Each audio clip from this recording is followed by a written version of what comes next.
Yes. Habari za wakati huu wa Tanzania. Kwa majina naitwa Captain Tesha, afisa kutoka Jeshi la Wananchi wa Tanzania katika kikosi cha Saki, kwa maana kwamba ni shule ya anga ya kijeshi. Awali ya yote napenda kumshukuru Mwenyezi Mungu, muumba mbingu na nchi, kwa kunipa uhai na afya mpaka muda huu ambapo nazungumza nanyi wa Tanzania wenzangu. Nikiwa na maumivu makubwa sana moyoni juu ya haya yanaendelea katika nchi yetu. Nimejaribu kutafakari sana mpaka muda mwingine kufikia kumshirikisha Mungu kwamba nikiwa naiona hatari kubwa sana ambayo ipo mbele yetu kama taifa. Haikuwa rahisi hata kidogo kwangu mpaka leo hii Watanzania kuniona nikiwa mbele yenu naongea haya mambo. Haikuwa rahisi kwa sababu nazijua taratibu zetu za kijeshi jinsi zilivyokuwa ngumu, hasa kwa mambo kama haya. Haikuwa rahisi hata kidogo kutafakari mpaka kuamua kufanya hiki. Kwa maana hiyo sasa, nikiwa naifahamu hatari hiyo iliyopo mbele yangu juu ya hichi ninachokifanya kwenye utaratibu wetu, desturi zetu, pia katika mambo mengine, sitojali hizo hatari kwa namna yoyote. Sitomwogopa mtu yoyote, ila heshima kwa wakuu wangu itabaki pale pale. Hivyo basi nimeweza kuandika barua kwenda kwa wakuu wangu wa kazi, kwa maana kwamba CDF na wengine, kuwaeleza kwamba siridhishwi kabisa kwa yanayoendelea nchini na naiona hatari kubwa sana katika taifa letu. Hivyo basi ni vema kama jeshi kuchukua hatua haraka sana kabla hatujachelewa, kwa kuwa imani pekee iliyobaki kwa Watanzania ni jeshi lao. Japo muda mwingine wanasiasa wanajaribu kuliingiza jeshi letu kwenye mambo ya siasa, kulitumia ili uweze kufanikisha mambo yao, lakini tumebaki kuwa imara na bado tunaendelea kuaminika na Watanzania. Hivyo basi, kwa kuona hilo na kuona hali ambayo ipo kwa sasa, sehemu pekee na imani pekee ya Watanzania ni kwenye jeshi lao. Hivyo nashauri jeshi letu liweze kuchukua nchi haraka sana na kuweza kuweka mambo sawa kuliko kuendelea kulazimisha kwenda mbele, hasa katika hili swala la uchaguzi. Baada ya kufanya hivyo, liweze kuwasikiliza wananchi kwenye taarifa, kwa maana kwamba taarifa mbalimbali kutoka kwa wananchi ziweze kuwasikiliza na maoni yao. Wanasiasa wazalendo waweze kusikilizwa, nao wenye uchungu na taifa hili wapo, wanajulikana. Mfano, kuna huyu mzee wetu mzuri kabisa, huyu Warioba, mzee mzuri sana huyu, na sijui kwa nini wanampuuza. Kuna huyu Humphrey Polepole, kuna mzee Butiku, kuna majaji wazuri, mfano huyu Jaji Robert Makaramba na wengine wengi. Pia viongozi wa dini, makundi ya haki za binadamu, viongozi wa staff wazalendo, kwa sababu kuna viongozi wa staff wengine sio wazalendo, wanaharakati wazalendo wanaoisaidia taifa kwa kuibua mambo mbalimbali, mfano mambo ya ufisadi, matumizi mabaya na madaraka, na kuibua mambo mengine ambayo yanaisaidia jamii kwa namna moja au nyingine kuweza kutatua kero mbalimbali za kijamii. Kama sasa tukipuuzia hili basi tusije kuepuka lawama pindi mambo yatapokuwa mabaya. Yaani tusije kuepuka lawama kabisa kama tukipuuzia kufanya hivyo. Sasa nilikuwa naomba, kabla tujaendelea mbele zaidi, nilikuwa naomba kuna jambo moja tujaribu kuliangalia hapa. I think inaweza kutupa mwanga mzuri kwa mambo mengine ambayo nitakayoelezea hapo mbele. Kuna kitu kimoja kinaitwa deep state. Deep state. Nitaenda direct. Deep state ni kundi la watu wenye ushawishi mkubwa ndani ya serikali au taasisi za dola, ambazo wanafanya maamuzi za kushinikiza sera kwa siri bila kushirikisha au kutegemea ridhaa ya umma au viongozi walio madarakani kihalali. Mara nyingi kundi hili linaaminika kuwa linaendelea kushika madaraka hata serikali inavyobadili kupitia uchaguzi wa kidemokrasia. In short, ni serikali ndani ya serikali, au kwa jina lingine unaweza kuita remote controller.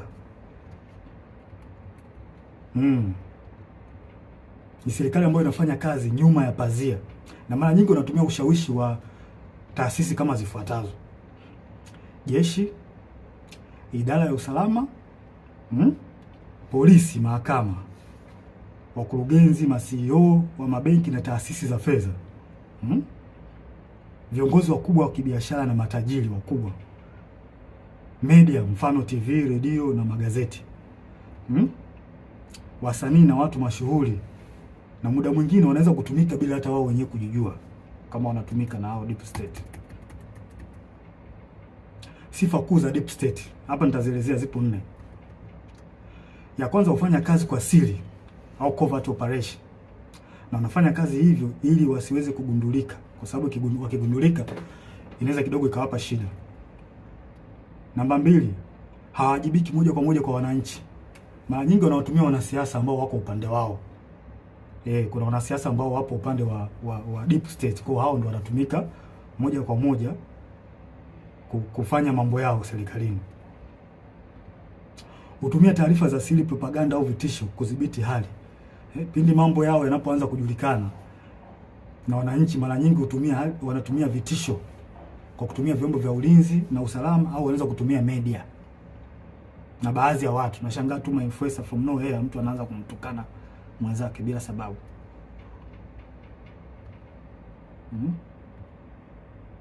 Na wanaweza kumpinga au kumuondoa kiongozi aliyechaguliwa kama hawakubaliani naye. Mfano, wananchi labda wamemchagua kiongozi fulani ambao wao wamempenda, wameona kabisa huyu kiongozi ataenda kutusaidia kutukomboa katika nchi yetu au katika jamii yetu. Sasa kama huyo kiongozi ataenda tofauti na matakwa ya hao deep state, watafanya kila hila, aidha kumuondoa kwenye madaraka yake au kumdhuru afya yake, ikiwezekana kabisa kumuua. Sasa zifuatazo ni dalili ambazo zinaweza kuonyesha kwamba katika nchi yako kuna deep state. Namba 1, maamuzi makubwa yanafanyika nyuma ya pazia. Sera muhimu zinapangwa na watu wachache wasiochaguliwa na umma, ambazo hazina maslahi kwa umma na mara nyingi zinakuwa zinawakandamiza wananchi. Namba 2, idara za usalama zinakuwa na nguvu zaidi ya kawaida. Vyombo vya ujasusi, mfano polisi, usalama, vinaonekana kutenda mambo kinyume na sheria au kibali kutoka serikalini au bunge, kwa sababu muda mwingine wanapokea amri kutoka huko kwenye deep state. Namba 3, ukosefu wa uwajibikaji.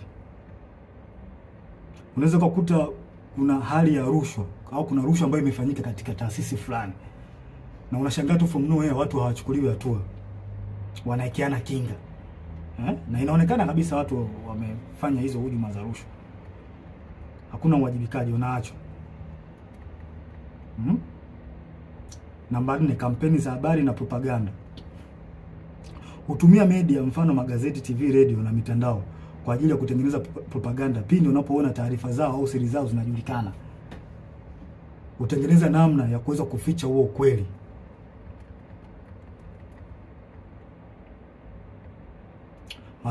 Namba 5, maslahi ya kiuchumi na kiusalama. Watu wachache sana, mfano wafanyabiashara wakubwa, familia za kitajiri na taasisi za fedha, wanashirikiana moja kwa moja na maafisa wa usalama au jeshi. Yaani wanakuwa kitu kimoja, wanatengeneza bondi.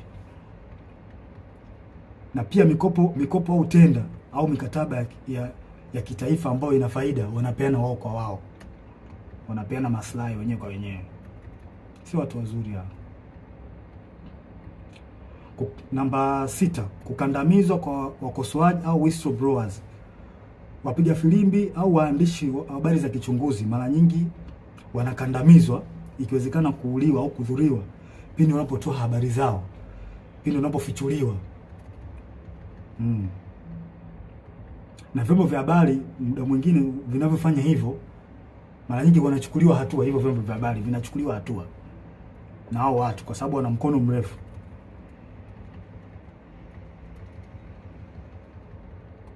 Si watu wazuri hao.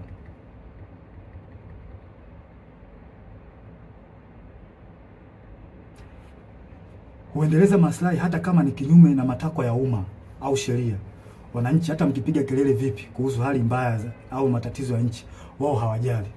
Yaani wanafanya mambo kwa maslahi yao, hawajali wananchi hawa watu. Hawajali kabisa. Wanafanya mambo kwa faida zao wenyewe. Sasa kwa namna hiyo mnaweza mkapata clear picture kuhusiana na hili jambo la deep state. Kwa mnaweza mkafanya comparison, mnaweza mkaangalia hali halisi na kinachotokea nchini kwetu. Je, hiko kitu kweli ni kipo? Kwa mimi ninavyoona na kwa ajili na kwa namna ambavyo nchi yetu inavyoendelea, hii jambo lipo kabisa bila hata kuficha. Hakuna kuficha hapa. Hili jambo lipo na linaongozwa na CCM mtandao, wanajiita mtandao hapa. Wapo chini ya Kikwete, Rostam Azizi, wakina marehemu Bernard Membe, Mungu lazima roho yake mahali pema peponi. Hawa watu ndio wanasababisha Tanzania isiendelee, wanarudisha nyuma nchi yetu. Na vile vile waliweza walimhujumu sana Dr. marehemu John Pombe Joseph Magufuli. Yeye mwenyewe alisema kuna watu wanamhujumu na Kikwete mmoja wapo. Alisema Magufuli bila ubishi. Hawa watu wa Tanzania wanatakiwa mwajue kwamba hawa watu hawana nia njema ya taifa hili. Hawana nia njema kabisa. Hawa ndio wanasababisha maendeleo yasipatikane kwenye taifa letu na usalama usipatikane kwenye taifa letu. Pindi nchi inapotaka kujikwamua iende sehemu moja kwenda sehemu nyingine, hawa wanatengeneza vipingamizi. Wanazuia. Kwa manufaa yao binafsi. Ikitokea mikataba ambayo ina manufaa kwa nchi, wao wanaingilia kati, wanaichukua wao na wanajinufaisha wao. Wananchi msitegemee kuendelea hapo. Mtapata shida. Nashangaa tu changamoto haziishi hospitalini, dawa za wagonjwa. Hivi kweli nchi yetu mpaka ilipofikia mpaka leo hii tunahangaika na dawa za wagonjwa kweli? Hii haileti picha nzuri kwa kweli. Yaani baada ya kwenda mbele kama taifa tunarudi nyuma. Na hawa watu sio kuwavumilia. Kikwete sio mtu wa kumvumilia kabisa. Na tusione haya kueleza ukweli. Tusione haya kueleza ukweli katika jambo hili. Hawa watu sio wazuri. Na kwa mujibu wa Humphrey Polepole aliweza kuelezea vizuri hili jambo kwamba hawa watu walikuwepo tangu kipindi cha Mwalimu Nyerere. Na waliweza kutaka kujaribu kurubuni uchaguzi wa mwaka 1995. Walitaka waingie wao kwenye huo uchaguzi. Mnaweza mkaona sasa namna hawa watu waliokopo ni watu hatari. Hawa watu hawakubaliki na tusikubali kama taifa. Tusikubali kwa ruhusu hao, kwa sababu hawa watu wakiendelea kuwepo, wakiendelea kushika hizi nyazi, tusitegemee kupata maendeleo. Tusitegemee kabisa. Na tuambiane ukweli wa Tanzania. Na ukweli siku zote tukiambiana ukweli unaponya taifa. Kwa hiyo kila mtu akikaa kimya, kuogopa sijui haitosaidia. Tutazidi kurudi nyuma hata mfanye kazi vipi my friend. Mtaletewa makodi ya ajabu, mtaletewa hiki, hata faida yenyewe kwenye biashara yako hutoiona. Na ndivyo kinachoendelea hata sasa hivi. Mnajionea wenyewe.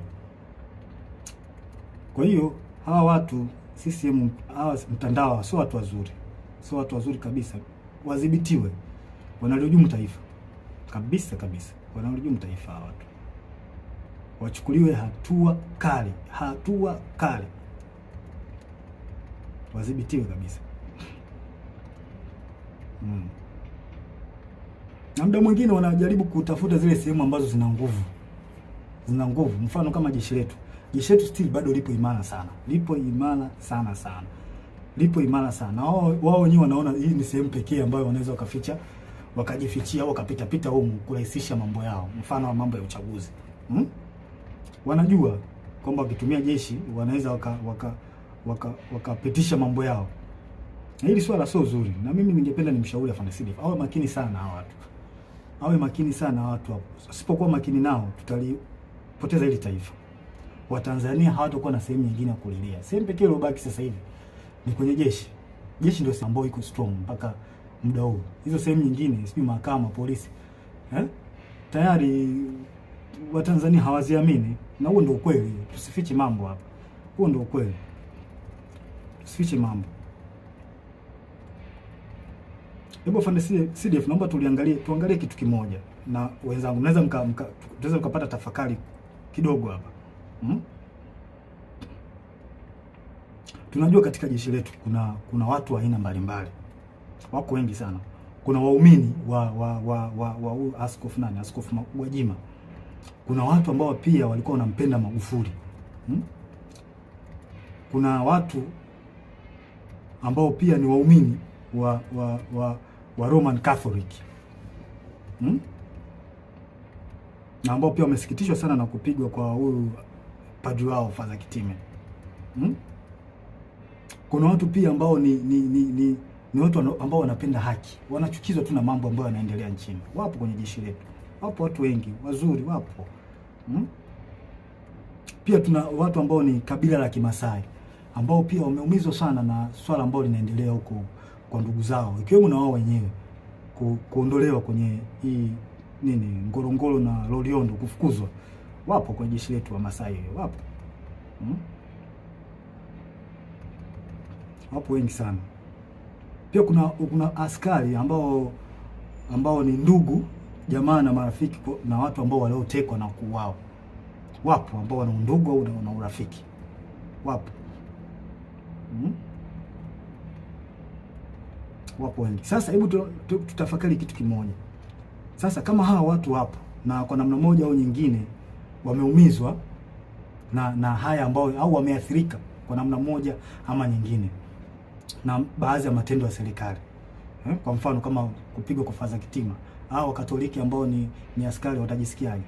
Kufungiwa kwa kanisa kwa la Askofu Gwajima, au waumini ambao ni askari kwenye jeshi letu watajisikiaje? Au Wamasai, maafisa na askari ambao ni Wamasai wamefukuzwa Ngorongoro huko ndugu zao, au ongezekana wao wenyewe watajisikiaje? Au askari na maafisa ambao ni wapenda haki, wanapenda tu kuona kwamba nchi inaenda katika misingi ya haki, wakiona haya yanayoendelea nchini watajisikiaje? Sasa vipi sasa ikionekana kwamba hao wanasiasa wanajaribu kulazimisha jeshi litumike kuwanufaisha wao, hasa chama tawala? Hawa watu hawa watajisikiaje? Watahisi vipi wakati chama tawala hicho ambacho kimeshika dola ndicho kilichowaumiza, kilicholeta machungu, kufungiwa kanisa, kufukuzwa kwa Wamasai Ngorongoro, Wakatoliki kwa Father Kitime kupigwa? Unadhania watajisikiaje watu? Sijui mnanielewa? Kwa hiyo tujiepushe sana Afande Sidif, na kuomba mkuu wangu, tujiepushe sana kukubali au kukubaliana na hawa wanasiasa kujaribu kuweka mambo yao ya kisiasa, kututumia sisi kupitisha mambo yao ya kisiasa, kutengeneza fia kwa Watanzania. Tusiruhusu watu wafanye hivyo. Tutaligawa jeshi. Hao wanajeshi hao waliofanyiwa haya yote nilioeleza, wana maumivu, tunajua wana maumivu makubwa kiasi gani. Wanajisikiaje kwa ambayo yanafanyika au waliotendewa ndugu zao,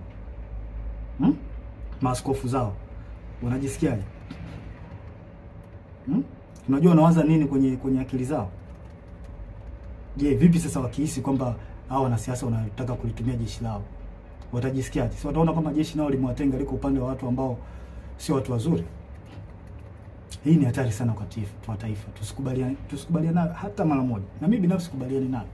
Sikubali jeshi kuhusishwa na mambo ya siasa, kwa sababu ni hatari kwa taifa. Tuambiane ukweli, yaani ukweli utatusaidia sana. Na haya mambo hata alishasema baba wa taifa Mzee Warioba, alishakataza sana, tusirihusishe jeshi kwenye mambo ya siasa. Tutaharibu nchi, tutaleta mgawanyo mkubwa sana. Kuna maaskari na maofisa ambao wanapendezwa sana na the way huyu mwenyekiti wa Chadema Tundu Lissu anavyofanya hizo siasa zake, wanapendezwa nao. Huwezi kumlazimisha mtu, hivyo kitu kipo moyoni mwake. Sasa vipi sasa wakiona kwamba jeshi linahusishwa na wanasiasa wanalitumia kwenye mambo ya watu watawala ambao wamemzuru au wanaendelea kumshikilia vibaya huyo wao Tundu Lissu, watajisikiaje? Tunatengeneza bomu ambalo linaweza kuja kutulipukia baadaye tukashindwa kulidhibiti. Tujiepushe sana na haya mambo, sio mambo mazuri kabisa, yanahatarisha taifa letu kwa kweli. Tusiweze kuyavumilia kabisa, tuwe wawazi kuyaongea. Sasa huu ni ushauri wangu kwanza, tusidanganye kwamba wananchi hawajui kinachoendelea. Hilo swali inabidi tulitoe kabisa akilini mwetu kwamba wananchi hawajui wananchi wanajua vizuri kinachoendelea. Tusijidanganye kwa hili. Kwanza nashauri kitu cha kwanza, jeshi lichukue nchi na kufanya mambo yafuatayo. Tuzuie uchaguzi. Afande Sidif, na kushauri zuia uchaguzi. Huu mchaguzi una mtego mkubwa sana. Umekiuka sheria, katiba ya nchi. na sisi pekee upande wetu ndio tunaweza kuzuia. Neki hawawezi, kwa sababu nao wanatufaika katika hili. Kwa mkuu wangu na kushauri usiingie kwenye mtego wa kuruhusu huu uchaguzi kufanyika, na kama tukiruhusu tutakuwa tumekosea sana Watanzania. Huu uchaguzi una makashfa mengi, kashfa za rushwa, ubabaishaji kwenye kila sehemu, ubabaishaji. Sheria zinavunjwa. Hivi tujiulize, unaingiaje kwenye uchaguzi taifa likiwa limegawanyika? Hivi hatuoni haya mambo, hatuoni au tumeziba masikio yetu kwamba taifa limegawanyika? Mkuu, tusiruhusu taifa limegawanyika. Hili swala halina kificho, linaelezeka na linaonekana.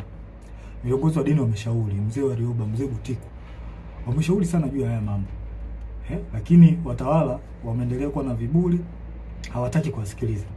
Japo hawa wanashauri vitu vya msingi, hawataki kuwasikiliza. Maana yake nini? Kipi kinafichwa mpaka kulazimisha uchaguzi? Kipi kipo Ikulu ambacho kinalazimisha uchaguzi kufanyika? Mnaficha makosa yenu, hamtaki makosa yenu watu wengine wakichukua nchi makosa yenu yasijulikane. Kwa hili hamtoki.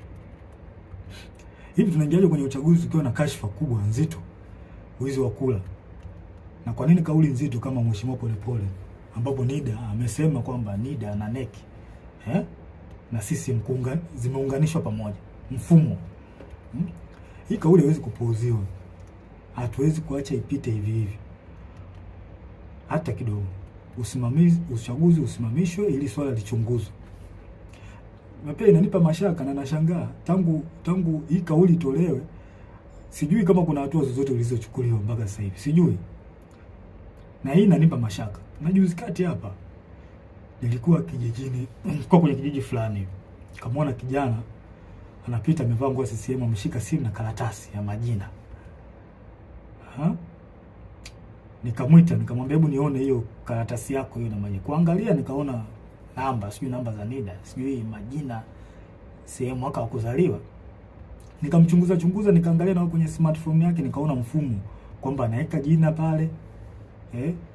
Anachagua sijui amezaliwa mwaka gani, anaweka. Kile kitu kilinipa mashaka sana. Kimenipa mashaka. Na imani hata baadhi ya Watanzania mtakuwa mmeliona hili. Hivi vitu mtakuwa mmekiona. Sasa mimi nimejishuhudia kwa macho yangu. Sasa hii sio, haileti picha nzuri na ni hatari katika taifa. Hatuwezi kupuuzia. Hatuwezi kuacha mambo yaende hivi hivi. Haiwezekani. Tunaendaje kwenye uchaguzi ukiwa kwenye kiongozi wa chama cha upinzani amewekwa ndani? Tena kwa hila. Sasa kama tumekubali demokrasi, kwa nini tusikubali kuishi nayo? Na uzuri wake ni ipo kwenye katiba. Demokrasi imeruhusiwa, mfumo wa vyama vingi imeruhusiwa kwenye katiba. Kwa nini tunakataa au hatutaki au tunatengeneza mazingira kutokubaliana nayo, kwenda nayo? Mtweni huyo mtu. Hao wenye chama chao wanataka wamtoke, huyo mtu atolewe au haki itendeke. Tusifanye mambo kioleo. Tunalipoteza hili taifa. Tukiendelea kukaa kimya hili taifa litapotea. Na mimi sipo tayari kwa hilo. Sipo tayari kabisa.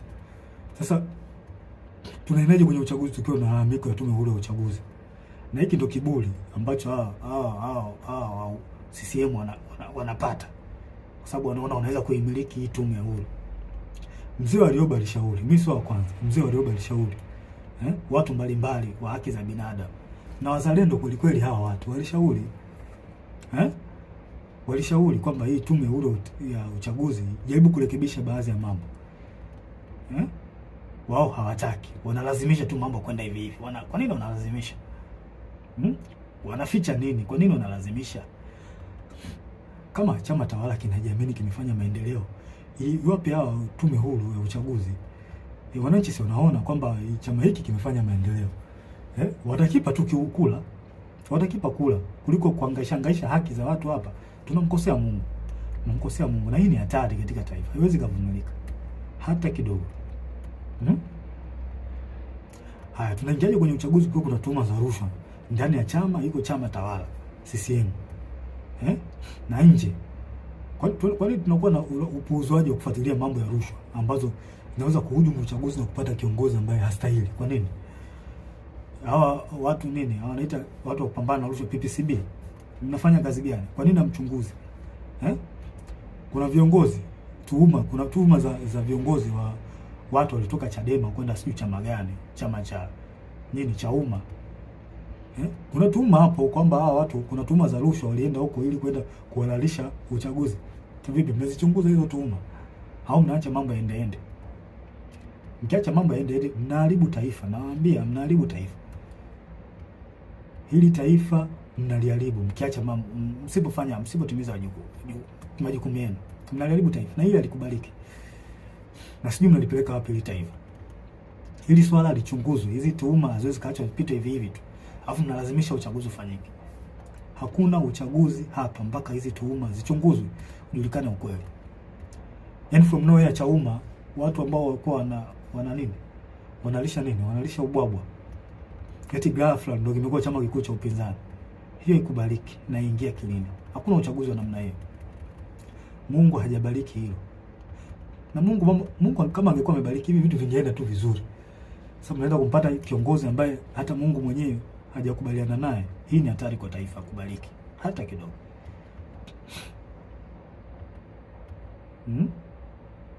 Sasa tunaingiaje kwenye uchaguzi kwa kuna uonevu zaidi wa chama cha upinzani? Kwa makusudi wanazuia kufanya hata mikutano yao.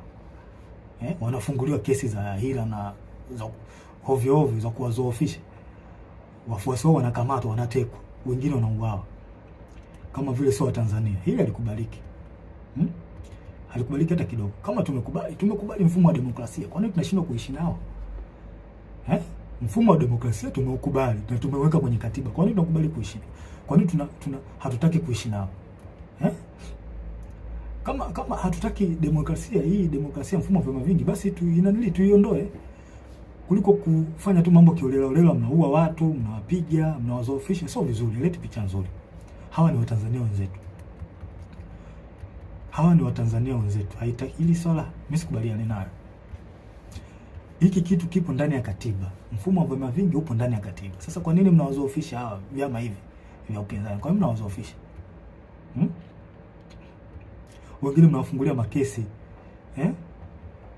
Kweli hili halikubaliki. Alafu ngoja niwape mbinu chama tawala. Ngoja niwape mbinu ambayo iko very clear. If you really want to destroy or defeat the opposition party, the only thing is to derive development that will direct impact the life of citizen. Hii ndo the only way ya kuweza kudestroy chama cha upinzani. Pelekeni maendeleo kwa Watanzania. Pelekeni maji, pelekeni maendeleo yale ambayo ni tangible, ambayo direct itawafikia Watanzania, wananchi wenyewe. Hapo ndo njia sahihi ya kuweza kuua vyama vya upinzani. Na sio kama hivi mnavyofanya, mnawaua, mnawapiga. Haileti picha nzuri. Sio jambo zuri. Hao wote ni Watanzania. Sio jambo zuri kabisa, likubaliki. Namkosea Mungu bure. Haya, mtaingiaje kwenye uchaguzi? Hata chama chenyewe iko chama tawala. Uteuzi wao wa kiongozi wao hauna uhalali. Watu wamelalamika, wameenda mpaka mahakamani. Wengine mpaka leo wanalalamika kwenye vyombo vya habari na mitandao ya kijamii kwamba kiongozi wao hajateuliwa kwa mujibu wa katiba yao. Tunaendaje kwenye uchaguzi kwa staili kama hiyo?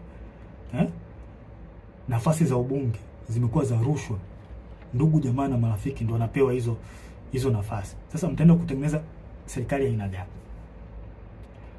Wale watu waliochaguliwa na Watanzania wenyewe na wananchi waliopitishwa kwenye kura za maoni, ambao wananchi wanawaamini kwamba ni watu wazuri na watendaji kazi wazuri, mmewakata, mmeka watu wetu. Sasa nashangaa mtaenda kutengeneza serikali ya aina gani huko mnapotaka kwenda? Hii ni hatari kwa taifa na haikubaliki. Haikubaliki hata kidogo.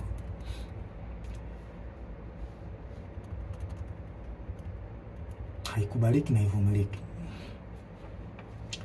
Sasa mkuu wangu afande CDF, kwa unyenyekevu mkubwa na heshima kubwa sana ambayo naiweka kwa mkuu wangu, kwa sasa wewe ndio mtu pekee ulioshika imani kwa wananchi na upo kwenye mtego mkubwa sana. Tengeneza faraja imani kwa wananchi. Hili swala sio la Chadema, hili swala ni la taifa, umoja na mshikamano na upendo wa taifa letu. Ili tuweze kuendeleza hayo, na kushauri mkuu wangu, zuia uchaguzi. Uchaguzi hauna kibali hata kutoka kwa Mungu. Mkuu wangu Afande Sidifu, zuia uchaguzi. Kibali kutoka kwa wananchi tayari unacho, na imani wananchi watakuwa na imani wananchi wanataka, kwa hali tu inavyoonekana kwenye mitandao. Labda mitandao nao ni njia rahisi ya kuweza kupata taarifa, kupata habari. Wananchi wanalalamika uchaguzi uzuiwe. Kwa hiyo Afande Sidifu, na kushauri mkuu wangu kwa upendo kabisa na unyenyekevu wa hali ya juu sana, stay positive, zuia uchaguzi. Kibali kutoka kwa Tanzania umepata, zuia uchaguzi, wavushe hapa tulipo, na kuahidi ukifanya hivyo utarudisha imani kubwa kwa wananchi na jeshi, ambao ukweli usiofichika kwamba kuna namna ambayo jeshi letu liliteteleka, kwamba kuna namna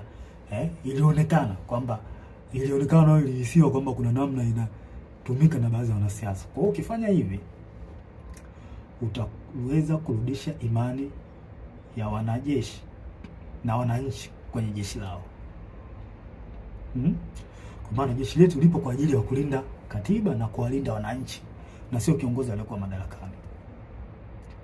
Mkuu wangu Afande Sidifu, nasisitiza tena, huu uchaguzi ni wa kihuni, tusikubali kabisa. Tusikubali wahuni wachukue hili taifa, na ndio maana kuna hali ya kulazimisha wahuni kuna jambo wanataka kulifanya. Tusikubali. Tukifanya hivyo, hakika tutakuwa tumeligawa taifa. Na haya mambo sio ya ufisadi ambao tunayaona sasa hivi, ufisadi sio uaji, yaani utaongezeka maradufu, na wananchi hawatakuwa na la kuongea. Utaongezeka maradufu tukikubali uchaguzi ufanyike. Afande Sidifu, umeshika matumaini ya Watanzania, zuia uchaguzi.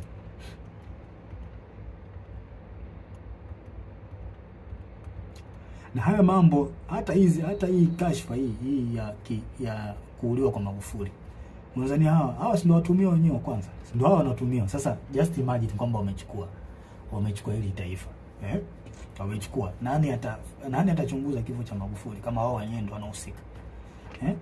Nani atarekebisha mikataba ya bandari, mikataba mbalimbali ikiwemo mkataba wa bandari, ikiwa wao ndio wamepitisha mikataba migodi, makaa ya mawe? Nani ataifuatilia wakati wao ndio wahusika wakuu? Inatia mashaka sana. Nani atafuatilia ukiukwaji wa haki za binadamu? Nani atafuatilia ukiukwaji wa utumiaji vibaya wa ofisi za umma, ikiwemo wao ndio wanahusika, ikiwa kwamba wao ndio wanahusika? Nani atafuatilia? Mkuu wangu Afande Sidifu, tusipochukua hatua za kuzuia huu uchaguzi, basi tunaenda kupoteza hili taifa na kuwasaliti wa Tanzania. Tusipofanya hivyo, tunaenda kuwasaliti wa Tanzania. Tujiulize, kwa nini wanalazimisha na kutumia nguvu kubwa katika huu uchaguzi? Kwa nini wanalazimisha hawa watu? Kuna nini wanaficha ambacho hawataki Watanzania wakijue hapo Ikulu? Kuna nini hiki hawa watu wanaficha mpaka walazimishe? Yaani mambo yanaenda tofauti na katiba, wao wanalazimisha tu, tofauti na sheria za uchaguzi wanalazimisha. Kuna nini? Wanatumia marushwa, wanatumia nguvu kubwa sana mpaka kuua watu. Kuna nini wanaficha? Mkuu, kila siku wananchi wanalia kwa haya yanayoendelea nchini. Wanalia sana huko mitandaoni, ukipita unaona. Hawana tena mahali pa kukimbilia kupata msaada. Maana kama mahakama yenyewe hawana imani nayo. Na mahakama ipo upande wa tawala. Jeshi la polisi ndio kabisa lipo hivyo, hawaliamini. Na huo ndio ukweli usofichi. Yaani hapa ni kuongea ukweli. Tukitaka kuliponya taifa letu tuongee ukweli. Hawaliamini. Na inasemekana kwamba watekaji wenyewe hao wenyewe ndio wanahusika. Hao jeshi la polisi baadhi yao wanahusika na utekaji. Bunge nalo ndio hivyo. Most of them kule ni chama tawala. Hawaliamini. Kwa sehemu pekee ambayo wananchi wanaiamini ni kwa jeshi lao la wananchi wa Tanzania. Wananchi wanalia sana mkuu. Wanaitaka jeshi lao liingilie kati, lichukue nchi, kuweka mambo sawa. Ili mambo na uchaguzi uende vizuri. Sasa kwa nini tusiwasikilize hawa wananchi wetu? Kwa nini tunawapuuza? Hili ndio jeshi lao, jeshi la wananchi ndio jeshi lao hawa wananchi. Tunatakiwa tuwasikilize. Tusipowasikiliza hawa wataenda wapi? Hawa wananchi wataenda wapi tusipowasikiliza? Je, tunataka waingie mtaani wenyewe wakapambanie nchi yao? Kama sisi hatutaki kuwasikiliza wananchi. Na wananchi hao ndio wenye jeshi lao. Kwa hiyo tunataka maana yake ni kwamba tunawataka hao wananchi waingie mtaani wenyewe wakajikomboe, wakachukue nchi yao. Kwa hiyo tunataka hivyo. Mkuu, tusipowasaidia tutakuwa tumefanya usaliti mkubwa sana kwao. Na mimi daima, mimi Captain Tesha nitakuwa upande wa wananchi. Hili naliongea bila kificho, bila kuogopa mtu yoyote. Nitakuwa upande wa wananchi. Watanzania tambueni, kama jeshi lisipoingilia kati, basi jueni wanajeshi wengi wapo upande wenu. Tambueni hilo. Wanajeshi wengi hawakubaliani na kinachoendelea nchini. Wapo upande wenu.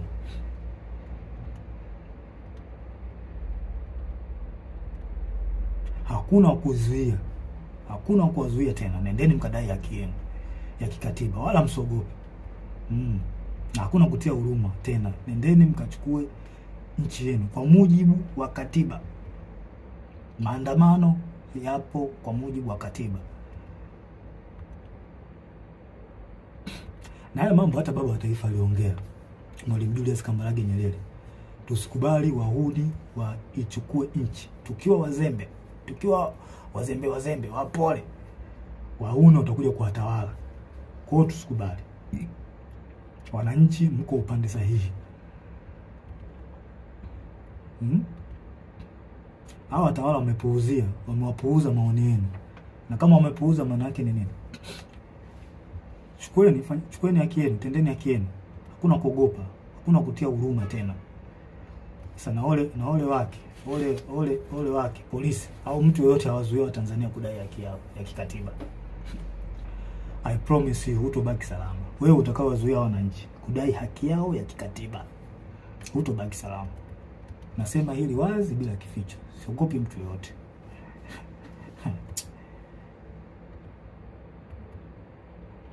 Ngoja niwaambie tu ukweli. Mimi napenda sana kuambia ukweli, hasa katika mambo critical kama haya, mambo ambayo yanahusu nchi. Mimi napenda sana kuongea ukweli. Yaani nyinyi watawala, msijidanganye kwamba mkipuuzia hali hii. Mkipuuzia hali hii kwamba msijidanganye kwamba mambo yataseto. Kama miaka yote ya uchaguzi mambo yanavyokuwa, kwamba watu wa Tanzania wataongea alafu baadaye watasahau, wataliacha. I promise you this time is different. Kwa hali ninavyoiona, this time is different. Hiki kipindi ni tofauti na nyakati nyingine zote.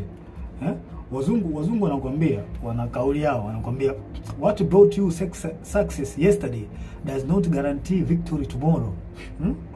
Njia ambazo ulizozitumia wewe kupata success kipindi kilichopita, usitegemee kwamba ukizitumia njia hizo kwamba zitakupa faida. Hapana, unapotea. Sio hivyo.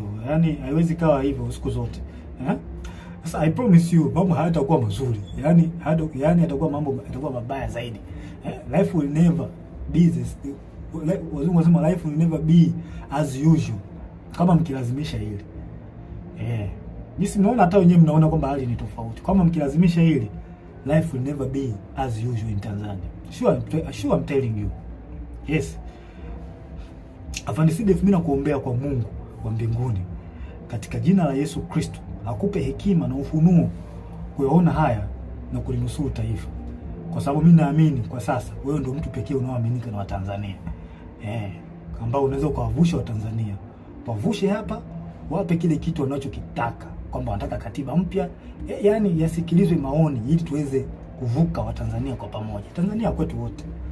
Ya Watanzania wote. Kwa nini tunawanyanyasa hawa Tanzania jamani? Haileti picha nzuri. Kwa kweli, haileti picha nzuri. Tunakula kodi zao. Lazima tuwasemee. Swala la pili, Afande Sidef. Uchunguzi wa kifo cha aliyekuwa rais na amiri jeshi mkuu wetu, askari namba 1, John Pombe Joseph Magufuli. Rais Magufuli alikuwa askari namba 1 na amiri jeshi mkuu. Alikuwa kipenzi cha Watanzania. Kama sio wote basi walikuwa wengi wao. Pamoja na askari walikuwa wanampenda sana huyu mtu. na mimi ni mmoja wapo, nampenda sana, nilimpenda sana na still bado nampenda sana huyo mzee. Kipenzi cha Tanzania. Sasa na inawezekana pia hata waliokuwa wanamchukua by that time, kwa sasa hivi inawezekana kuna hali ambayo imeanza kuja kwao, kwamba wanawezekana kwamba wanaona kwamba mtu alikuwa sahihi, kwamba walifanya makosa kumchukia, na hisi hivyo, na kuna baadhi tayari washa admit. Magufuli aliongoza nchi kwa uzalendo hali ya juu, ana hamna mtu asiyejua hilo kwamba huyu mtu aliongoza nchi kwa uzalendo mkubwa sana. Kifo chake kimewahuzunisha watu wengi sana ndani ya nchi na nje ya nchi, hilo halina ubishi. Na kuna wengine, nikiwa mimi Captain Tesha nikiwa ni mmoja wao, sijawahi kabisa kupona maumivu ya kifo chake, yani mpaka leo sijawahi kupona maumivu ya huyu rais wangu John Pombe Joseph Magufuli. Naona sijui haya maumivu yataisha lini. Sasa kwa hali hiyo tumeweza kusikia taarifa mbalimbali. Of course hizi taarifa tuliweza kuzisikia mwanzoni kabisa kwa kipindi cha kifo chake. Mimi nilizisikia hizi taarifa mapema sana, ila sasa nikawa sina taarifa, sina uhakika nazo. Nilizisikia kutoka Kenya, na hawa mabloggers, YouTubers, sio mabloggers, walisema baadhi yao kwamba Magufuli ameuliwa na Kikwete. Kuna baadhi yenu nahisi hizo taarifa mtakuwa hamna kuficha vitu hapa. Kuna baadhi yenu nahisi hata hizi taarifa mtakuwa mlizipata mwanzoni kabisa baada ya kifo cha Magufuli. Umeona bwana? Sasa tumeweza kusikia taarifa ya kwamba kuna uwezekano kifo kimemsababisha na kupangwa na CCM mtandao. CCM mtandao hao kwa watu ambao sio wajua CCM mtandao. Hao ni Kikwete, Rostam Azizi, na marehemu Mungu lazima roho yake malipema peponi Bernard Membe. Hao ndio CCM mtandao ambao wanajulikana na wengine ambao hawajulikani. Sasa hivi tunaanzaje kupuuza taarifa za kifo chake? Tunaanzaje kupuuza hizo taarifa za kifo chake? Pamoja na kwamba zilitolewa kwenye vyanzo vingi, lakini mtu kama Humphrey Polepole sio mtu wa kumpuuza hata kidogo. Huyu mtu yani utumishi wake unaeleweka. Ameshika nyadhifa mbalimbali sehemu tofauti, na kwa kweli ni mchapakazi kweli. Kweli mimi nampenda huyu mtu kwa uchapakazi wake. Nampenda. Nataka nijifunze baadhi ya vitu, nataka nijifunze kutoka kwake. Ni mtu mzuri sana. Mtu mzuri sana. Sasa tunaanzaje kupuuza taarifa zake? Tunaanzaje kuzipuuza hizi taarifa za Polepole? Hizi taarifa zake haziwezi kupuuzwa hata kidogo. Na nahisi hata usalama wa taifa wanazo. Polepole ameeleza hata hizi taarifa za kuuliwa kwa Magufuli hizi, usalama wa taifa walikuwa wanazijua. Na hata CCM wenyewe baadhi yao walikuwa wanajua. Na hili sala inanisikitisha sana mimi binafsi. Linanisikitisha sana. Na nahisi hata wazalendo wengine inawasikitisha kwamba tangu taarifa hizi zimetolewa hakuna hatua yoyote iliyofanyika. Na huyu mheshimiwa Polepole ameeleza vizuri sana kwa ushahidi situation nzima izoe ilivyokuwa, ameeleza vizuri tu kwamba amiri jeshi mkuu kuna uwezekano ameuawa na wanamtandao. Sasa najiuliza, hivi utaratibu wa kupuuza taarifa muhimu kama hizi kwenye taifa letu umeanzia lini? Umeanzia lini kupuuza taarifa ya kifo cha mheshimiwa wetu Magufuli? Umeanzia lini kupuuza taarifa zinatolewa na mtu kama Polepole? Mnapuuza. Kwa nini mnapuuza? Kwa nini mjafanya uchunguzi mpaka sasa hivi? Hili swala linasikitisha sana na linatia mashaka, na sijui tunaelekea wapi kama taifa. Hivi ni kweli tupo serious kama taifa? Hivi kweli tuna mapenzi mema na taifa letu, au tunaigiza uzalendo? Kuna watu wengine wanaigiza uzalendo, yani wao wanaigiza, hawana ule uzalendo kutoka moyoni. Wapo kwa ajili ya maslahi. Hii tabia kuchukulia poa mambo muhimu katika taifa letu limeanza lini? Hili alikubaliki. Watanzania wanataka kifo cha mpendwa wao kichunguzwe, tena ikipendeza jeshi lenyewe lichunguze kifo chake haraka sana bila kuogopa mtu yoyote, na haki itendeke. Hatuwezi kukubali tu mambo yaende hivi hivi tu, yani kwamba mambo kwamba okay taarifa ishatolewa kwa tunaacha mambo yaende hivi hivi. Hilo alikubaliki. Na isema hii dhahiri kwa moyo, hilo alikubaliki. Kifo cha Magufuli kichunguzwe. Hatuwezi kukaliacha hili swali linapita hivi hivi. Hilo swala haliwezekana, haliwezekane. Lazima tuchunguze. Tena nashauri kwa dhati. Tena nashauri kwa dhati kabisa moyo wangu na ukweli mtupu, nashauri mtandao wote wakamatwe, waweke ndani haraka bila kumwogopa mtu yoyote, kwa sababu hakuna aliyejua hiyo sheria. Hakuna mtu, mtandao wote waliotajwa na Humphrey Polepole, kwa sababu hata usalama wa taifa hizi taarifa wanazo. Hao nani watu wa CCM wa taarifa wanazo juu ya kifo cha Magufuli, kwamba taarifa zilitoka awali kabisa hata kabla Magufuli mwenyewe kuondoka. Hawa watu wakamatwe, hawa CCM mtandao wakamatwe haraka sana, yani haraka iwezekanavyo, wakamatwe waweke ndani. Kikwete na wenzake wote wawekwe ndani, wasije wakakimbia nchi hawa, yani wawaiwe haraka sana, yani nashauri haraka sana. Afande CDF, nakuomba, hii ni muhimu sana, naomba ingilia kati, haki itendeke katika hili. Kifo cha Magufuli kichunguzwe. Sasa ningependa nigusie kitu kimoja.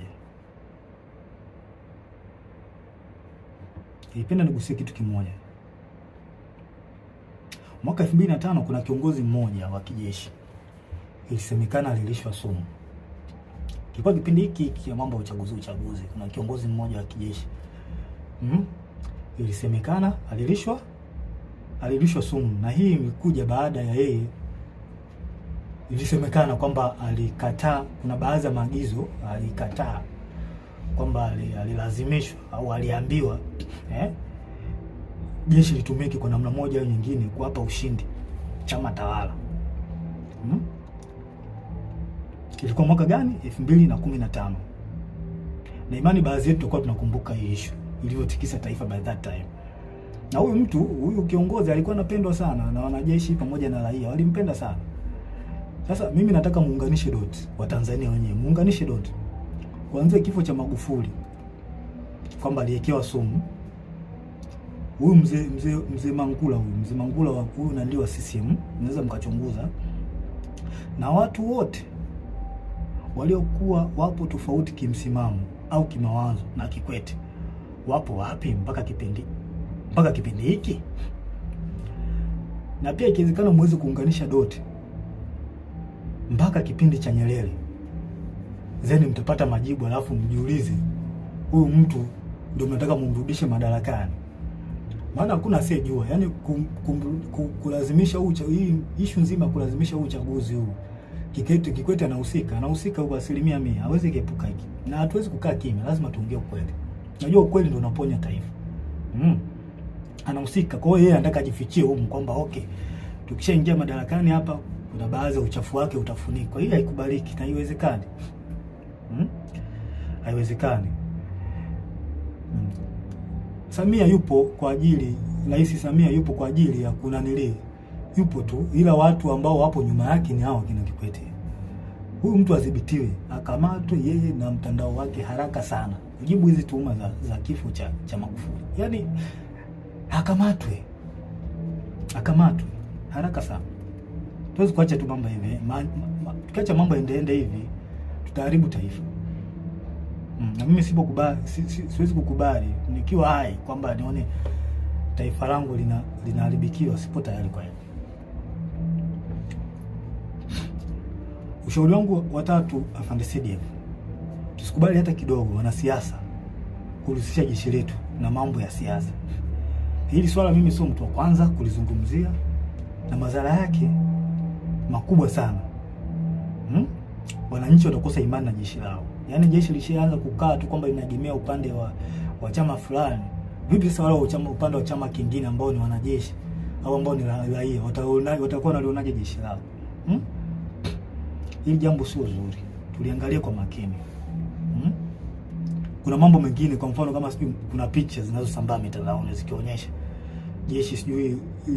jeshi lina magari ya kijeshi sijui yametumika, helikopta vikitumika, sijui watu wengine sijui wale kuruta wanaenda kwenye kampeni. Hili jambo ni kama ni kweli, jambo halileti picha nzuri. Haileti picha nzuri kabisa kama ni kweli. Tunaharibu nchi. Sasa vipi sasa, kwa mfano chama kingine kinaomba sasa magari au kinaomba helikopta kwamba okay, kwa sababu mmewasaidia watu fulani na sisi tunaomba mtusaidie. Vipi wakiomba tutawapa?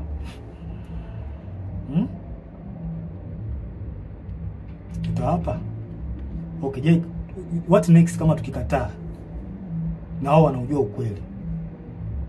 Haya mambo ndio maana Mwalimu Nyerere na pamoja na Warioba waliyakataa siasa, wanasiasa kulitumia jeshi. Sio kitu kizuri, linagawa, litakuja kugawa taifa vibaya sana. Mimi sikubaliani nao. Sababu madhara yake ni makubwa sana. Tutavunja ule umoja. Tutavunja umoja. Hao wanajeshi hao watakuwa wako hivi, hao watakuwa hivi. Hata imani kwa Tanzania itapungua. Na pia adui anaweza kutumia njia hizo za nyewe kugombana au nyewe kutofautiana. Adui anaweza kutumia njia hizo kutuhujumu. Inatokea sana. Haya mambo tusione haya kuyaongea. Tuyaongee kwa ukweli na kwa moyo mmoja, kwa sababu tukikaa kimya haya mambo yataendelea tu. Hawa watu watahisi kwamba hawa Tanzania hawajui au hawaelewi nini kinachoendelea. Kumbe wanaharibu nchi, alafu na nyinyi mnaamua kukaa kimya. Watu wema wakikaa kimya, mabaya yanaendelea kutapakaa, yanaendelea kuenea. Kuna watu wanaujua ukweli, alafu wanakaa kimya. Sasa unapofanya hivyo, yani unaruhusu yale mabaya kutembea, na mwisho wa siku itakuja kufikia na wewe. Kwa hiyo the best option, wewe unajiona wewe mtu mwema, kwamba unaona hiki kitu hawa watu watende haki, ongea. Hata kama huwezi kuchukua action kubwa, wewe ongea. Utasaidia kupunguza yale mabaya. Haya. Ushauri wangu wa 4 kwako CDF. Inahusiana na swala zima la rasilimali za nchi. Tumesikia kuona taarifa mbalimbali kupitia kwenye vyombo rasmi vya habari na watu mbalimbali ambao wanaaminika, ambao hatuwezi kutilia shaka taarifa zao kwamba rasilimali zetu za taifa zinahujumiwa.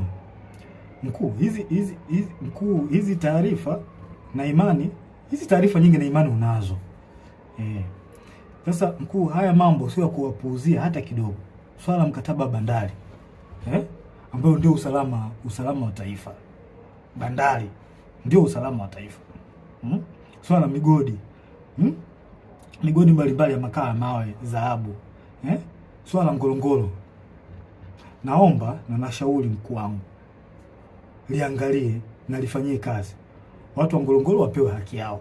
Tukumbuke haki haipotei. Haki ya watu haipotei. Tutaichelewesha tu, lakini haipotei.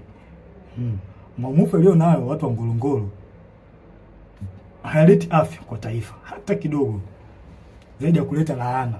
Kama tuwatendei haki hawa watu, tunaleta laana kwenye taifa. Mtaka muelewe hivyo. Msipowatendea haki watu, taifa litapata laana, pamoja na wewe kiongozi ambaye unasimamia. Sio umeshindwa kutenda haki. Hawa watu wa Ngorongoro wana maumivu makubwa sana. Sana. Pia nashauri jeshi lako lipitie mikataba ya tangu Magufuli alipofariki. Nasemekana kuna mikataba mingi imepitishwa hapa ambayo haina manufaa kwa taifa. Mingi. Sasa mimi I'm just think kwamba hii hali kwamba okay, tukiacha iendelee hivi, tukiruhusu uchaguzi upite hivi ambao ni wa magumashi. Hivi mikataba nani ataipitia? Nani ataipitia hii mikataba jamani? Ndiko tu uchungu na taifa letu. Hawa watu hawa ambao wako madarakani wanaonekana hawana uchungu kabisa. Na hilo swala halina ubishi. Tuongee ukweli. Hili swala halina ubishi kabisa. Nani ataichunguza sasa hiyo mikataba? Kwa hiyo afande CDF na shauri mikataba yote tangu Magufuli alipofariki mpaka sasa ichunguzwe. Kwa sababu haya mambo tunayoyasikia kwa watu ambao tunawaamini na mitandaoni sio ya kupuuzia, kwa sababu mitandao ni chanzo pia cha kupata taarifa. Kwa hiyo issue iliyobaki ni kuyafanyia kazi. Kwa hizo taarifa za mitandaoni sio za kupuuzia hata kidogo.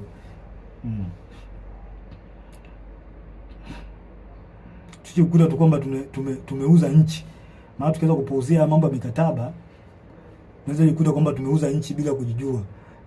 Na kuanza kuhangaika sijui na kodi za bodaboda, sijui kodi za mawinga. Kama mawinga nao mtu amemaliza zake chuo, ameamua ajishikize tu kuwa winga, eti naye anatakiwa alipe kodi. Huu ndo mwanzo wa kuonyesha kwamba rasilimali zetu zimeuzwa. Mnashindwa kusimamia rasilimali vizuri, mnaanza kuhangaika na watoto. Bodaboda mlimbisha kodi ya nini? Winga. Mtu yuko Kariakoo kule anajitafuta, mnataka mumlipishe kodi. Sijui kodi za kufanya biashara mtandaoni, sijui ukiposti nini, sijui mambo ya kodi. Kweli ndo tumefikia huko. Haikubaliki. Afande CDF, naomba uione hii hatari. Hii halikubaliki. Kodi za mtandaoni. Yaani mtu anafanya biashara yake, anaposti vitu vyake, nataka muende kumdai kodi. Does not make sense. Hii haina maana kabisa. Hii sio ishara nzuri kwa taifa. Yaani badala ya kuendelea mbele, kurahisisha maisha ya wananchi, sisi tunarudi nyuma na kuzidisha ugumu wa wananchi. Yaani serikali inataka ifanye maendeleo kwa ajili ya kurahisisha maisha ya wananchi. Yaani wananchi wapate unafuu, wajisikie fahari kuishi katika nchi yao. Sasa sisi ndio tunazidi kuwekea ugumu. Haya makodi ambayo hayana ajabu, haya yanatoka wapi? Hii inaonyesha tumeshindwa kusimamia rasilimali zetu. Kwa hiyo Afande CDF tunashauri rasilimali zichunguzwe. Mimi binafsi sipo tayari kuyavumilia haya hata kidogo. Sipo naongea hii kwa moyo wa dhati. Siogopi kitu chochote. Yaani siogopi kitu chochote. Issue kama ya kifo, kufa ndio kitu ambacho siogopi kabisa. Kwa sababu mpaka nimeamua kuwa mwanajeshi, swala la kifo nilikuwa nalijua. Kwa hiyo siogopi. Sipo tayari kuyavumilia haya hata kidogo. Baba wa Taifa alisema tukiwa wahoga kuyazungumza na kuchukua hatua kwa mambo haya, ipo siku taifa litatawaliwa na wahuni. Hii ni kauli aliyoongea Baba wa Taifa. Mnaweza mkaiangalia kwenye speech zake. Na Baba wa Taifa ndio mtu ambaye tunamchukulia kama ni mtu ambaye anatuongoza. Zile speech zake zinatuongoza taifa kuelekea katika sehemu ambayo ni nzuri kimaendeleo. Sasa kama Baba wa Taifa ameliongea hili, mimi sio mtu wa kwanza. Mimi naishi katika nanili zake, speech zake. Na hiyo dalili, hiyo kauli aliyoongea Baba wa Taifa kwamba tukiwa hawa wahuni wakiachwa, tukiacha mambo bila kuyaongea, mambo mabaya bila kuongea, ipo siku taifa litatumiwa na wahuni. Hiyo dalili ni tayari kama imeshaanza kuonekana. Watanzania watakuwa washahidi. Kwa hiyo yanayoendelea, hii dalili imejidhihirisha. Na ni kweli tunatawaliwa na wahuni. Hilo swala hakuna haya kuliongea. Tunatawaliwa na wahuni, hawana uzalendo na taifa letu. Mimi sikubali kutawaliwa na wahuni. Sasa mkuu wangu Afande CDF, na kushauri tuchukue nchi na kuyazuia haya haraka sana. Tuchukue na kuyazuia haya, kwa maana kama tukiruhusu, basi tutajua tutakuwa tumewakosea Watanzania na nchi itakuwa mikononi mwa wahuni. Haya tunayoona sasa hivi na hisi yataongezeka mara nyingi sana. Na yote anaongozwa na Kikwete. Huyu mtu mimi sijui kama ana hofu ya Mungu. Sielewi. Sasa naomba tutafakari mambo fulani. Niwarudishe nyuma kidogo. Kuna jambo moja wa Tanzania huwa tuna tabia ya kusahau. Hasa situation iliyokuwa miaka ya nyuma, hasa kuanzia mwaka 2005 mpaka 2015. Kipindi cha utawala wa Kikwete. Ngoja tukumbushane nchi jinsi ilivyochezewa na Kikwete kwa kashfa za matumizi mabaya ya madaraka, ambaye sasa huyu Kikwete yuko karibu na Samia. Kwa hiyo mtatafakari wenyewe. Haya.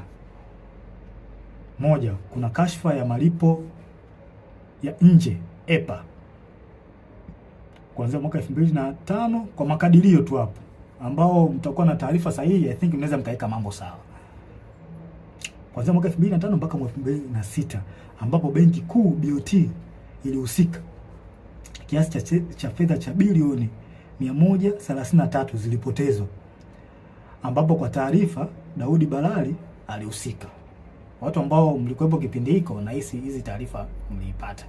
Kuna kashfa ya Richmond 2006 mpaka 2008, ambapo Edward Lowassa, Nazir Kanamagi na Ibrahimu Msabaha, hawa watu walituhumiwa kwa kashfa hizi. Kuna mabilioni ya pesa mengi hapo yalipotea. Kuna kashfa ya Meremeta, Tan Gold na Deep Green Finance mwaka 2006 mpaka mwaka 2007, bilioni 155 zilitumika bila uwazi. Watu wamebeba hela hapo. Kipindi cha Kikwete alikuwa kiongozi. Kuna kashfa ya rada 2007. Serikali ilinunua rada kutoka Bae. Kampuni inaitwa Bae, I think iko UK. Kwa bei ya juu mno kupitia rushwa. Yaani watu hao wauni wauni watu wabaya sana. Hawa wauni walipandisha gharama. Yaani hii kampuni ilikuwa inauza gharama ya chini, lakini wauni ambao walipewa kwenda kufanya manunuzi ya rada wakapandisha gharama. Karibia bilioni 60, waliongezea bilioni 60. Kwenye ununuzi wa hii rada kutoka UK. Sasa kwa bahati nzuri serikali baada ya kufuatilia zile fedha ziliweza kurudishwa na serikali ya Uingereza, bilioni 60. Naona mambo haya. Haya. Kashfa ya makaa ya mawe ya Kiwila Coal Mine kuanzia mwaka 2008. Mgodi uliuzwa kwa kampuni inayohusishwa na viongozi wa juu kwa wakati huo ambaye alikuwa Edwin Lowassa na Daniel Yona. Mabilioni ya shilingi ya ununuzi wa mgodi wa mikopo. Yaani hawa inaonekana walinunua mgodi. Walinunua mgodi kwa gharama, walifanya hujuma kununua mgodi kwa gharama ya chini. Hujuma hizo. Kuna kashfa nyingine ya shirika la ndege la Tanzania ATCL 2008 mpaka 2010. Mabilioni ya pesa ya hasara kwa shirika. ATCL iliingia mkataba mbovu na South Africa Airways. Pia mikataba ya kukodisha ndege kwa gharama kubwa. Unaona mambo haya. Kashfa ya TTCL na ZTE mwaka 2008 2010 ambapo TTCL iliingia mkataba na kampuni ya Kichina uliokuwa na gharama kubwa na usio na faida kwa taifa. Kiasi cha fedha cha bilioni 70 zilipotea. Kashfa nyingine ni kashfa ya bandari na TICS 2010 mpaka 2015. Mamia ya bilioni yalikuwa yanapotea kila mwaka juu ya rushwa, upotevu wa mapato, mikataba mibovu kati ya TPA na waendeshaji binafsi wa bandari. Kashfa nyingine ni kashfa ya gesi ya Mtwara 2012 mpaka 2013. Rushwa ya mabilioni ya dola yalifanyika kwenye mkataba. Hii ilipelekea maandamano makubwa Mtwara na baadhi ya watu kupoteza maisha. Kashfa nyingine ni kashfa ya Tegeta Escrow 2014, mitambo ya umeme IPTL PA. Fedha zilikuwa katika akaunti ya escrow ya benki kuu zilichukuliwa na kugawiwa kwa watu binafsi, makampuni na viongozi wa kisiasa. Kuna viongozi hapa waliokuwepo kwenye hii kashfa, kuna Sospeter Muhongo na viongozi wengine walihusika. Kashfa NCCF na Kigamboni New City 2012-2014. NCCF iliwekeza katika mradi mikubwa ya ujenzi ikiwemo mradi wa Kigamboni New City bila uwazi na kwa gharama kubwa. Billions of money zilipotea kwenye hii kashfa. Kashfa nyingine ni kashfa ya bandari ambao wengi wenu, bandari ya Bagamoyo ambao wengi wenu mlisikia. Hizo ni kashfa kubwa. Ingawa zipo nyingi lakini hizi ni baadhi. Hizi ni kubwa ambazo zilikuwa kipindi cha utawala wa Kikwete. Huyo mtu ambaye sasa hivi yupo karibu sasa na Rais Samia. Pia kuna kashfa ndogo za kipindi hicho. Kuna manunuzi ya magari ya mawaziri na viongozi, magari ya kifahari 2006 mpaka 2011. Yaani kuna magari ya kifahari yalinunuliwa ya mawaziri na viongozi kwa wakati huo. Kuna ubadhirifu katika miradi ya maji ya vijijini mwaka 2009 mpaka 2013. Baadhi ya miradi ilipokea fedha nyingi lakini haikukamilika. Hizo hata Magufuli aliliongelea. Mikopo yenye utata kupitia benki za serikali kama TIB na benki ya kilimo, na baadhi walionufaika walikuwa wana ushawishi kisiasa. Yaani wanasiasa walijinufaisha kupata mikopo kwenye hizo benki. Ufisadi katika mikataba ya ujenzi wa barabara na madaraja. Gharama zilikuwa zikipandishwa kiholela. Kashfa ya manunuzi ya sare za jeshi la polisi. Angela Kiziga alihusika. Sasa hizo ni kashfa ambazo zilikuwa kipindi cha Kikwete, huyu mtu ambaye yuko sasa hivi yuko na Mama Samia, yuko karibu naye sana. Nadhani mnaweza mkawa na picha fulani. Sasa basi, kwa baadhi ya watu ambao mlikuwa mmesahau haya na ambao mlikuwa hamjapata akili, hii ndio awamu ambayo Kikwete alikuwa kiongozi. Na kashfa nyingi hapo mtandaoni na kashfa nyingi hapo, wana mtandao walihusika kwenye hizo kashfa hizo. Kwa hiyo mnaweza kutafakari wenyewe na kupata majibu kwa hizi kashfa. Tena hizi ni chache, zipo nyingi sana. Kashfa za awamu ya 6 ambazo kipindi cha mama na imani mmezisikia, nyingine mmezishuhudia na mnaziona mpaka wakati huu. Kashfa za mama. Tusifiche mambo. Unajua, tukitaka kuponya taifa, mimi kila siku nitakuwa naongea, tukitaka kuponya taifa tuongee ukweli. Ukweli unaponya taifa. Hamna kuficha mambo hapa. Nilikula kiapo cha kusema ukweli. Mimi nitasema ukweli, hata kama unawaumiza nitasema ukweli. Kashfa za awamu ya 6 mnazisikia kila siku zinapostiwa. Pole mheshimiwa pole. Tena pole anajitahidi sana kueleza Watanzania. Mimi yani, hebu msikilizeni huyo mtu anawasaidia. Msikilizeni. Ameeleza makashfa nyingi, mama mfisadi ya mtoto wa nani? Mtoto wa rais. Mtoto wa rais tulitegemea uwe mfano kwa vijana wa Tanzania. Kuwa mtu ambaye una tabia nzuri. Una mwelekeo mzuri. Lakini mtoto wa kiongozi ndio anakuwa mtu mwenye kashfa. Haileti picha nzuri kwa taifa na ni aibu. Ni aibu kwa mheshimiwa rais. Mtoto wako kuwa na kashfa. Ni aibu. Aibu sana.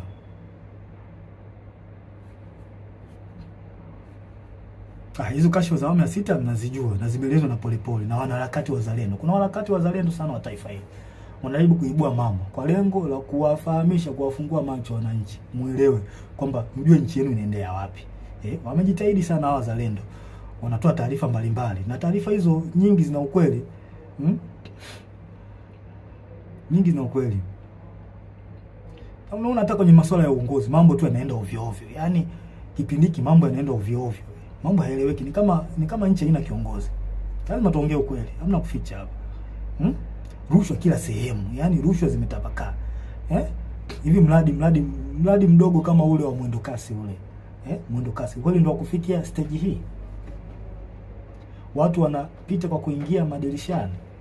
Watu wanajaa mpaka unakaa juu. Ni kweli? Kweli tunalipeleka wapi hili taifa? Kitu kidogo kama mradi ule wa mwendo kasi tunashindwa ku-manage. Je, standard gauge hii tutaiweza hii?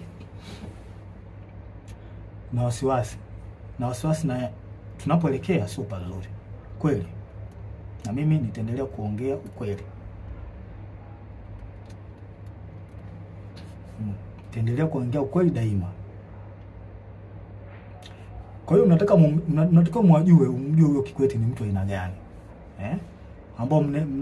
Ambao mnamtetea baadhi yenu. Nataka mumjue kipindi chake alifanya mambo gani. Hawa watu hawafai kabisa. Hawana uzalendo wala uchungu na Tanzania. Nyie ambao mpo gizani mpaka sasa hivi hamuyaoni haya. Naombea kwa Mungu mpate ufunuo tu muweze kuyaona haya. Ushauri wangu wa 5 kwa CDF. Afande CDF, na kuomba kwa hekima kabisa, watu wafuatao waweze kukamatwa, wapelekwe kwenye vyombo vya sheria juu ya tuhuma zinazowakabili. Watu hao ni huyu mtoto wa Kikwete, mtoto wa Samia Abdul Kikwete mwenyewe, rais mstaafu, Rostam Aziz, Angela Kiziga na huyu mkurugenzi wa usalama wa taifa Mumba. Wakamatwe haraka sana kabla ya kukimbia nchi kujibu tuhuma zinazowakabili. Yaani hili swala tusione haya. Kama tupo upande wa haki, tusione haya kuzungumzia hivi vitu. Hawa watu wakamatwe. Wameharibu sana hili taifa. Hatuwezi kuacha watu wachache wachafue na kuharibu taifa. Haiwezekani. Wakamatwe haraka sana bila kuogopa wala kuonea haya. Hawa watu sio wa kuacha hata kidogo. hawawezi kuepuka mkono wa sheria, sio watu wa kuacha. Kwa haya yanayoendelea hawawezi kuepuka mkono wa sheria, na hii inaonyesha ndio maana wanalazimisha uchaguzi ili wafiche uchafu wao. Inatabidi tulifikirie hili swala. Kwa nini hawa watu wanaficha, wanalazimisha sana uchaguzi? Kuna vitu ambazo wanavificha. Je, na sisi tumekubaliana kuna hivyo vitu wanavyovificha kwamba tumekubaliana kwamba tuviache tu? Tunalipeleka wapi taifa? Na shauri mkuu, hawa kabla kukimbia nchi wakamatwe haraka sana, wawekwe kwenye vyombo vya sheria. Sio watu kuacha hata kidogo. Wanalazimisha uchaguzi, Kuna vitu ambavyo wanavificha hawa. Haiwezekani. Haiwezekani kabisa. Na hakuna uchaguzi wa namna hii. Hakuna uchaguzi. Tukiwaruhusu hawa watu wafanye huu uchaguzi ambao hauna haki wala kibali kwa Mungu, tunaenda kulipoteza taifa. Na tusije kusema kwamba kumlaumiana baadaye. Tusije kulaumiana. Hakuna uchaguzi wa namna hii. Hakuna. Mimi wajibu wangu ni kuwalinda Watanzania. Na kuwalinda Watanzania nitawalinda kwa namna nyingi. Nitawalinda kwa njia ya kuongea, nitawalinda kwa njia ya silaha pale inapobidi. Nipo tayari kwa hilo kwa sababu ndicho kiopo changu. Na najisikia faraja kuwalinda hao Watanzania. Yaani ni faraja kubwa sana. Kubwa sana. Nawapenda sana. Mkuu, nasisitiza tena. Na sio kwamba nakupa amri, na shauri. Hawa watu wakamatwe haraka sana. Hili swala halitopita daima mpaka haki itendeke. Nchi gani tunakubali kusumbuliwa na kikundi cha watu wachache wasioitakia mema nchi? Yaani kikundi cha watu wachache kisichozidi hata 20 kinasumbua watu almost milioni 60. Kweli tunakubali kusumbuliwa na watu na wanajeshi na tukiwemo humo? Mimi sikubali. Hao watu wakamatwe ili turudishe imani kwa taifa na uwajibikaji. Maana walishazoea kwamba Watanzania wanaongea alafu watasahau. Hili swala halitosahaulika milele na milele mpaka kieleweke. Na hata kama imetokea mmeniua mimi, na imani wapo watu wengine wataendelea kuongea. Kwa sababu mnaweza mkatafakari, kama mnahangaika na watu ambao wanaongea ukweli afu mnawaua tangu mlipoanza hivyo vitu vya kuwaua watu mpaka leo hii, vipi mmefanikiwa? Lazima tuongee ukweli, hamna kufichana hapa. Mlifanikiwa? Kwa mimi nitaongea, mkiniua watakuja watu wengine kuongea. Mpaka kieleweke. Haki lazima itendeke hapa. Nyerere alishasema tukikaa kizembe wauni watakuja kututawala. Mimi sikubali kutawaliwa na muone. Sasa afande CDF, naomba niliweke ili swala niliweke, niwe mkweli katika swala hili. Na wanajeshi wenzangu wazalendo kweli. Naomba niliweke ili swala liwe open kwenu. Tusipokuwa makini, jeshi letu litakuja kutekwa na wanasiasa. Hii inakuwa mwazi kabisa, sincerely. Kama ilivyotekwa mahakama, jeshi la polisi, usalama, na iona hatari jeshi letu nalo kuja kutekwa na wanasiasa. Na tusidanganye kwamba kwetu halitotokea. Hiyo inawezekana na dalili zishaonekana. Lakini this time itakuwa tofauti na miaka yote. Hawa watu wamefanya maovu mengi sana. Hawa kina Kikwete, Rostam, Samia, wametumiwa kwa mambo mengi sana, maovu na mazito kweli kwa taifa hili. Hivi mnahisi watakaa kizembe? Watakaa kizembe tu? Lazima walazimishe kwa uchaguzi. Lazima walazimishe. Kwani tunadhani kwamba hatujui au wanadhani kwamba hawajui hatari ambayo iko mbele yao kwa yote walioyafanya?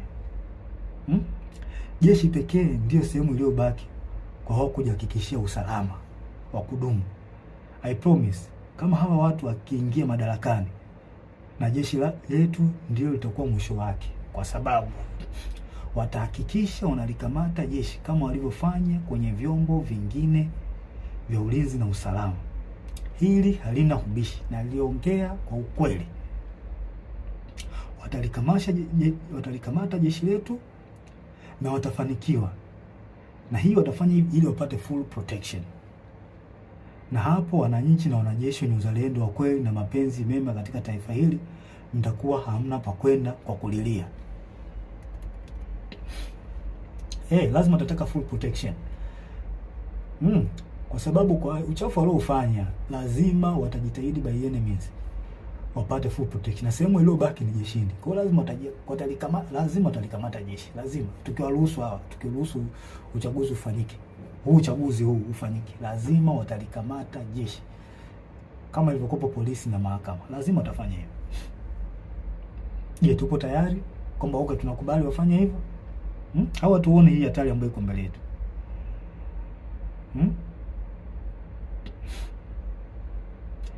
Narudia tena, jeshi pekee ndio sehemu iliyobaki wao kujihakikisha usalama wao wa kudumu. Hivyo basi watahakikisha wanalikamata effectively.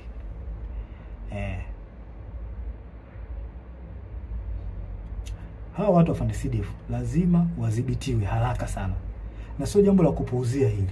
Ushauri wangu sio jambo la kupuuzia hili FARDC. Hawa watu wadhibitiwe haraka sana, sio watu wazuri hawa. Sio watu wazuri kabisa. Yaani sio watu wazuri. Sasa wanasiasa wastaafu, wanasheria wastaafu, viongozi wa jeshi wastaafu, viongozi wa dini, hivi hamuoni hii hatari ambayo iko mbele yetu? Ingawa baadhi yenu mmejitokeza kuongea, lakini wengi wenu bado mpo kimya. Au mnadhani kwamba hili swala haliwahusu?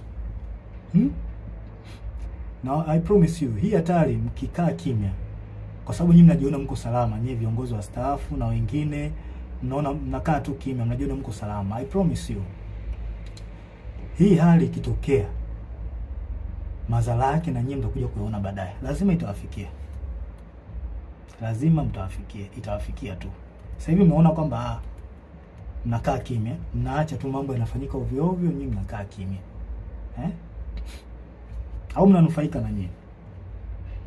Na washauri viongozi wangu wastaafu, viongozi wa dini, msikae kimya. Taifa linaenda kupotea. Tuwe kweli katika hili. Msikae kimya, taifa linaenda kupotea. Msikubali uchaguzi ufanyike. Hakuna mchaguzi wa aina hii. Wanalazimisha kwa sababu wanajua mambo yao waliyofanya, uchafu waliofanya. Na ndio maana wanalazimisha sana. Tuongee ukweli. Hakuna kuficha hapa. Kuna swali lingine ambalo mheshimiwa Polepole alizungumzia. Na mimi napenda tu nilisisitizie. Nashauri katika taasisi zote za serikali, vyombo vya ulinzi na usalama, mahakama, bunge, wizara zote, hasa wizara ya fedha, taasisi za usalama wa taifa na sehemu nyinginezo, tunzeni taarifa zote za ushahidi zinazohusu ukiukwaji wa sheria na taratibu za serikali. Kama msipofanya hivyo, time will come, and it very soon, time will come, tutataka mtujibu wape zilizopo hizo taarifa, na hatutakuwa na uvumilivu na mtu yoyote. Sure, I'm telling you, hatutakuwa na uvumilivu na mtu yoyote. Tunzeni hizo taarifa, tunzeni taarifa zote za mambo ya rushwa, za mambo za ukiukwaji wa madaraka, uvunjifu wa taratibu, uvunjifu wa sheria. Tunzeni hizo taarifa. Time will come, tutahitaji hizo taarifa.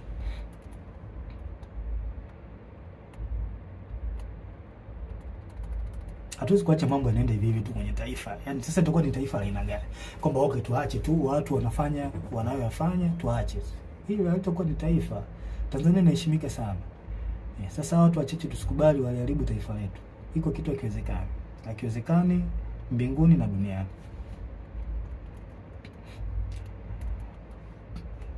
Pia nashauri wanasiasa na baadhi wakuu wa vyombo vya ulinzi na usalama, hebu tuache kutengeneza psychological fear kwa Watanzania. Hayo mambo yashapitwa na wakati. Tuache kutengeneza psychological fear kwa Watanzania, kutisha mara sijui kupita mitaani. Hayo mambo yashapitwa na wakati. Tuwe watu wa kisasa, tuwe watu ambao tunafikiria positively. Hayo mambo yashapitwa na wakati. Huwezi kutumia njia hiyo ya miaka yote, kwa sababu ilikusaidia kipindi kile na kipindi hiki basi kitakusaidia. Tuache. Waache Watanzania wafanye mambo yao kwa mujibu wa katiba. Kama issue ya maandamano ipo kwa mujibu wa sheria na katiba. Waacheni wafanye haki yao. Kwa nini mnawatengenezea mazingira ya kuwatishatisha? Hii jambo sio jambo zuri. Tunavunja katiba mnapofanya hivyo. Maana mkifanya hivyo mnaongozea hasira hawa watu. Mwisho wa siku wanakomaa, wanazoea, wanaona kumbe watafanya hivi, kumbe watafanya hivi. Kumbe wanapita mtaani wanananili. Hebu tubadilike, hili sio jambo zuri, halina afya. Njia pekee ya kutuliza mambo hapa, yani njia pekee, the only way to settle down all the problem ni kufanya mwafaka wa kitaifa. Hiyo ndio njia pekee ambayo itasaidia haya yote kuliko kuwatishatisha. Na watishaji wananchi, watu wenu walipa kodi hawa, wake zenu hawa, wake zenu, wa marafiki zenu, ndugu zenu, wachumba zenu, ndio hawa wako uraiani. Kwa hiyo mnawatishatisha. Kwa nini mnawatisha? Sio jambo zuri. The only way ni kufanya mwafaka wa kitaifa, kudumisha upendo na amani katika taifa, na sio kuwatisha raia. Mimi sikubaliani nayo, iko kitu na sikipendi. Tunataka tujue pia huu mwaka ni tofauti. Hili swala halihusu chama fulani, eti sijui chama cha upinzani. Hapana, hili swala ni la taifa. Tusome alama za nyakati tuone. Hili swala linahusu taifa. Sio swala la Chadema hili swala. Kwa mwaka huu mnabidi muangalie hata nyenye tofauti wa huu mwaka. Watu waalizishwa nao endelea nchini. Mwafaka wa kitaifa unahitajika. Na ningependa niwashauri wa Tanzania, wananchi, sincerely, mpo katika right track. Mnachokifanya au mnachotaka kukifanya, sijui maandamano, mpo sahihi. Mpo sahihi kwa sababu hata baba wa taifa ameliongelea hilo. Mpo katika right track. Mna baraka zote kutoka kwa baba wa taifa, mna baraka zote kutoka kwa Mungu na hata kwangu. Na pia mnatakiwa mtambue kwamba asilimia kubwa ya wanajeshi wapo upande wenu. Wengi hawezi kutoka hadharani kama nilivyotoka mimi, kwa sababu sio ujasiri wa kila mtu ambaye anaweza kufanya hivi, ila mtambue wanajeshi wengi na askari hata kwenye polisi huko na sehemu nyingine wapo upande wenu. Hapo upande wenu kabisa. Na kwa sababu mnachokisimamia ni haki na kinaonekana, basi jua hata baba wa haki ni Mungu wetu, Mungu wa mbinguni, yupo upande wenu. Hakuna kuogopa wala kutia huruma. Hili naliongea kwa msisitizo. Hakuna kuogopa wala kutia huruma. Na ole wake. Yaani hapa naliongea sasa kwa kumaanisha ole wake polisi au mtu yoyote atakayewazuia Watanzania kutimiza haki yao kikatiba. Siku inakuja, I promise you, siku inakuja tutakuuliza kwa nini ulikubali kupokea amri ya kuwazuia hao watu au kuwaua au kuwazuru. Kwa nini ulikubali kufanya hivyo? Najua hamwamini, lakini siku iko njiani. Hatuwezi kuacha taifa lipotezwe na watu wachache. Iko kitu hakikubali. Hakikubaliki hata kidogo. Hayo mambo 6 yalikuwa ushauri wangu kwa wakuu wangu. Kwa hiyo kama mkiona inafaa kutekeleza, basi itakuwa jambo la heri, itakuwa jambo zuri, kwa sababu lengo ni kulisaidia taifa letu, kuliokoa katika hiki kipindi, na tusidharau kwamba hakuna hatari. Hatari ipo na ni kubwa sana. Sasa jambo lingine la mwisho, ningependa tu niwashauri wasanii na ma-influencers, wasanii mbalimbali na ma-influencers, vioo vya jamii hao wanajiita. Wasanii, jitahidini mkae upande wa wananchi. Huo ni ushauri ambao nawapa, japo sio wa ulazima sana, ila ningependa niwashauri mkae upande wa wananchi. Jifunzeni kwa wasanii wengine wa nchi nyingine. Matatizo kama haya yakitokea, angalieni woga wanakaa upande gani. Huo ni ushauri wangu wa bure na ni mzuri kabisa. Kama ikiona inafaa, mnaweza mkautekeleza, ila kama mkiona haifai, pia mnaweza mkauacha. Nimemaliza, ila kabla tarehe 29 Mungu akitupa uhai nitarudi tena kabla ya tarehe 29, na kama kutakuwa hakuna mabadiliko yoyote nitarudi tena. Lengo ni kuliokoa hili taifa, tulisaidie, hatuwezi kukaa kimya. Nitarudi tena kabla ya tarehe 29. Asanteni na watakia wakati mwema. Mungu awabariki sana.